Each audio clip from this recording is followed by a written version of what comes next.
ہم حرام سمجھتے ہیں کہ ہمارا تصور واضح ہو جائے، اور جب تک تصور واضح نہیں ہوگا زبان نہیں آئے گی، وہ چاہے کوئی زبان کیوں نہ ہو۔ زبان کا کام یہ ہے کہ آپ کا تصور پیدا کرتی ہے، اور اس میں آپ کو ایک دفعہ یہ پتہ چل جائے کہ بلی کیا ہوتی ہے تو پھر اس پہ جس زبان کا چاہیے گا لفظ چپکا دیجیے گا، وہ بلی رہے گی۔ بالکل وہ تخیل جو روز آپ سڑک پہ کھڑے ہوں اور کوئی نئی بات آپ کے سامنے آتی ہے اور آپ کو سوچنے پہ مجبور کرے، لیکن اب ہمیں کوئی سوچنے پر مجبور نہیں کرتا۔ ہم تھوڑی دیر پہلے چائے کی ایک پیالی پینے گئے تھے اور یہ سوچ رہے تھے کہ کون سوچتا ہے اور کون نہیں سوچتا ہے، اور کیا جو خوش آہنگ لوگ ہیں وہ سوچتے ہیں، اور کیا ہماری سوچ میں اب سوائے ایک حزن اور ملال اور افسوس کے اور کچھ نہیں رہا۔ ایسا نہیں ہے۔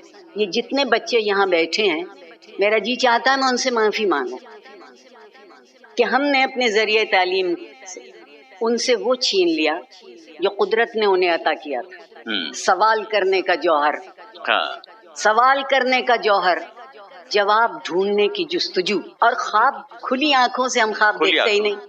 ہمیں بتایا جاتا ہے کہ سکون اب قبر میں ملے گا، تو اب میں موت کے انتظار میں ہوں۔ وہاں سے تو بے سکونی شروع ہوتی ہے، ابھی تک تو یہ سمجھتے تھے ہم۔ ایک میرا قائد ہے، اس کا نام محمد علی جناح، اور اسے ہم قائد اعظم کے نام سے یاد رکھنے کی کوشش کر رہے ہیں آج کل۔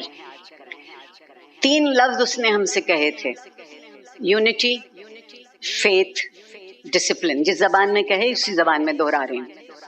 میرے محبوب نے ان کا ترجمہ کر دیا: